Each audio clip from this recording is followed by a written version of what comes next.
শুরুতেই তোমাকে একটা কথা বলি, জীবনে হয়তোবা অনেক কিছু ফিরে পাবো, হয়তোবা হারানো অনেক জিনিস খুঁজে পাবো, কিন্তু কখনোই আমরা আমাদের গতকালকে ফিরে পাবো না।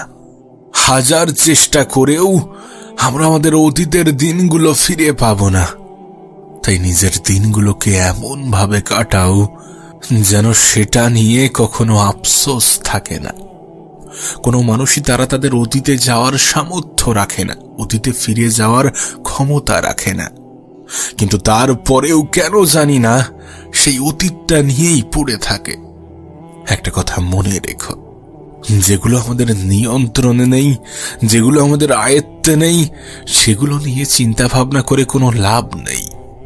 বরং আজকের দিনটাকে গুরুত্ব দাও, আজকের দিনটাকে এমন ভাবে কাটাও যেন গতকাল নিয়ে কোনো আফসোস না থাকে। যদি তুমি এমনটা করতে পারো তাহলে দেখবে তোমার জীবনের অনেক সমস্যার সমাধান এখানেই হয়ে গিয়েছে, যদি তুমি এমনটা করতে পারো। আর বিশ্বাস করো, মানুষ চাইলে পারে না এমন খুব স্বল্প সংখ্যক জিনিসই আছে। আচ্ছা, তুমি কি কখনো একই জোকস মনে করে বারবার হেসেছ? তাহলে একই কথা মনে করে কেন বারবার কাঁদবে, কেন বারবার নিজেকে কষ্ট দেবে? একটা কথা ভুলে যেও না, মনের শান্তি দুনিয়ার সব থেকে বড় সম্পত্তি। এই পৃথিবীতে অনেক কোটিপতি আছে, কিন্তু তার মনে যদি শান্তি না থাকে তাহলে সে কিসের ধনী? নিজেকে খুশি রাখার দায়িত্বটা নিজেই নিতে শুরু করো, নিজেকে ভালো রাখার দায়িত্বটা নিজেই নিতে শুরু করো, নিজেকে আনন্দ দেওয়ার দায়িত্বটা নিজেই নিতে শুরু করো। জানো, গোটা পৃথিবী এখন কিসের সন্ধানী? সুখের সন্ধানী। এ পৃথিবীর প্রত্যেকটা মানুষ সুখ চায়, শান্তি চায়। এমনকি মানুষ যে এত অর্থের পিছনে ছুটছে তার কারণ তো এটা। তবে আমি মনে করি সুখ শান্তি এটা ভিতরের বিষয়, এটাকে মন থেকে কন্ট্রোল করতে হয়, মন থেকে নিয়ন্ত্রণ করতে হয়, যেটাকে কোনো ক্রাইটেরিয়া দিয়ে ফুলফিল করা সম্ভব নয়। এটা কোনো বস্তু নয় যে বাজার থেকে কিনতে পাওয়া যাবে। এটা তো একটা অনুভূতি যেটা পৃথিবীর যে কোনো মানুষই করতে পারবে। আসলে পরিস্থিতির সাপেক্ষে মানুষ নিজেকে বিচার করে, পরিস্থিতির সাপেক্ষে মানুষ নিজেকে দাঁড় করায় সেই সকল মানুষের কাতারে যারা নিজেকে অসহায় ফিল করে। কিন্তু আমরা এটা ভুলে যাই যে সম্পূর্ণ জীবনটা ভালো সময়ের মধ্য দিয়ে অতিবাহিত হওয়া সম্ভব নয়। আসলে ভালো খারাপ মিশিয়েই জীবন, আর এটাই হয়তোবা জীবনকে আরো বেশি সুন্দর করে তোলে। কিন্তু কখনো কি তুমি এটা খেয়াল করেছ, কোনো মানুষের জীবন যদি ভালো সময়ের মধ্য দিয়ে অতিবাহিত হয়, কোনো মানুষের জীবন যদি ভালোভাবে অতিবাহিত হয়, তাহলে সে কিন্তু উপরওয়ালার কথা স্মরণ করে না। কিন্তু যখন কোনো মানুষের জীবনে বিপদ আসে, যখন কোনো মানুষের জীবনের সমস্যা আসে, তখনই আমাদের উপরওয়ালার কথা মাথায় আসে। তাই ব্যক্তিগতভাবে আমার মনে হয় যে আমাদের খারাপ সময়টাও ওই উপরওয়ালার তরফ থেকেই আসে। তুমি দেখবে মানুষ খারাপ কাজ করার সময় সামনে পিছনে ডানে বামে সব দিকে তাকায়, শুধুমাত্র উপরের দিকে তাকাই না। কিন্তু যখন আমাদের সাথেই খারাপ কিছু হতে থাকে তখন আমরা বারবার উপরওয়ালার কথা স্মরণ করি।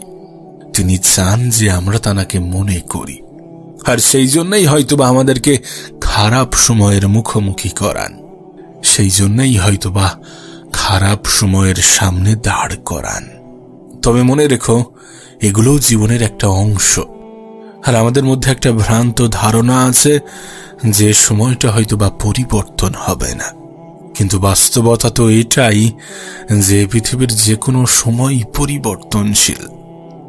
আর যদি যে কোনো সময় পরিবর্তনশীল হয়ে থাকে তাহলে এটা কেন বাদ যাবে, এটা কেন লিস্টের বাইরে বেরোবে? মনে রেখো, প্রত্যেকটা খারাপ সময় ভালো কিছুর ইঙ্গিত বহন করে। প্রত্যেকটা খারাপ সময় জানান দেয় যে অপেক্ষা করো, তোমার জন্য ভালো সময় আসছে। দেখো, এই বিষয়ে তো কোনো সন্দেহ নেই যে তোমাকে ভালো দিন পাওয়ার জন্য অনেকগুলো খারাপ দিনের সাথে লড়াই করতে হবে, অনেকগুলো খারাপ দিন কাটিয়ে উঠতে হবে? তাহলে এটা কেন ভুলে যাচ্ছ? প্রিয় ভাই আমার, ছোট্ট বোনটি আমার, শোনো, তোমাকে বলি, যদি তোমার সমস্যা তোমার আশেপাশের মানুষগুলো হয়ে থাকে, যদি তোমার সমস্যা তোমার আশেপাশের কিছু হয়ে থাকে, তাহলে নিজেকে গুটিয়ে নাও। দেখবে তুমি অন্যদের তুলনায় অনেক বেশি ভালো আছো।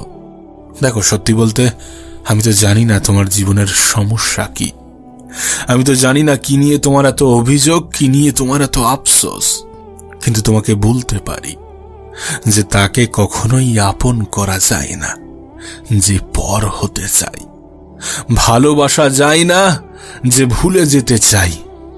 শোনো, তোমাকে বলি, শোনো, যারা তোমার থেকে দূরত্ব বজায় রাখতে চাই, তুমিও তাদের থেকে দূরত্ব বাড়িয়ে নাও।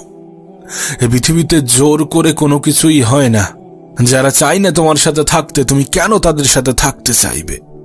যারা তোমার কদর করতে জানে না, যারা তোমার মূল্য দিতে জানে না, তুমি কেন তাদের পিছনে সময় ব্যয় করবে?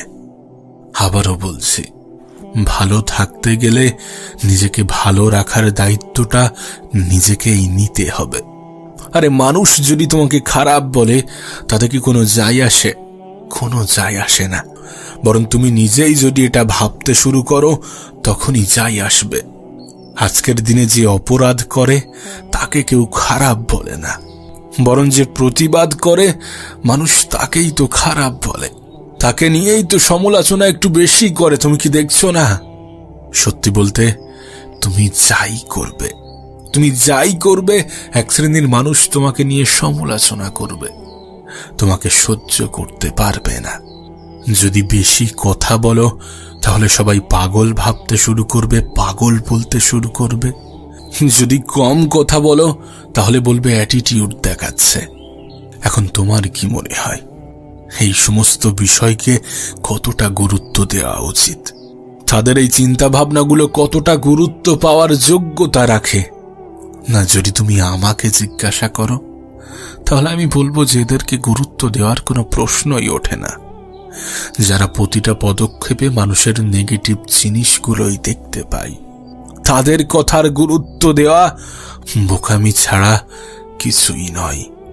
সত্যি বলতে, আমরা আমাদের জীবনের অনেক শিক্ষাই পাই, তবে ঠকে ঠকে পাওয়া শিক্ষাগুলোই আমাদের জীবনের আসল মানে হয়ে দাঁড়ায়। ঠকে ঠকে পাওয়া শিক্ষাগুলো তোমাকে অনেক কিছু শিখিয়ে দিয়ে যায়, আমাদেরকে অনেক কিছু শিখিয়ে দিয়ে যায়। আমি দেখেছি, মানুষ যখন কাউকে অপবাদ দেওয়ার নির্দিষ্ট কোনো কারণ খুঁজে পায় না, তখন মিথ্যা অপবাদ দিয়ে চলে যায়। আর অতীতে তোমার হয়তোবা এমন কিছুর অভিজ্ঞতা হয়েছে। যদি হয়ে থাকে তাহলে তোমার কি মনে হয় না যে নিজেকে ভালো রাখার দায়িত্বটা নিজেকেই নিতে হবে? হ্যাঁ, নিজেকে ভালো রাখার দায়িত্বটা নিজেকেই নিতে হয়।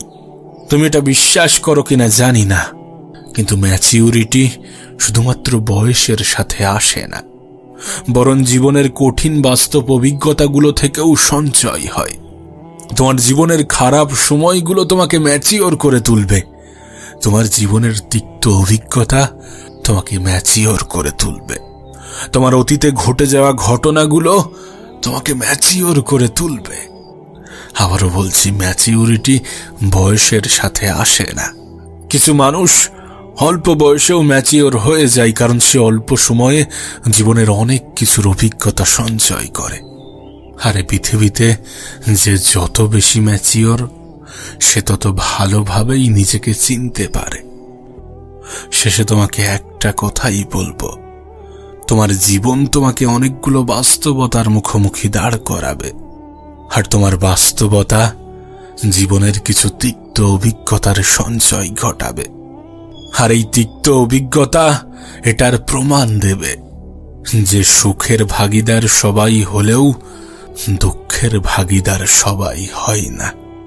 ভালো সময়ে সবাই পাশে থাকলেও খারাপ সময়ে স্বল্প সংখ্যক মানুষকেও খুঁজে পাওয়া যায় না। আসলে পৃথিবীতে নিজের থেকে অধিক আপন কেউ হয় না। তাই আবারও একবার অনুরোধ করব, নিজেই নিজেকে ভালো রাখতে শুরু করো।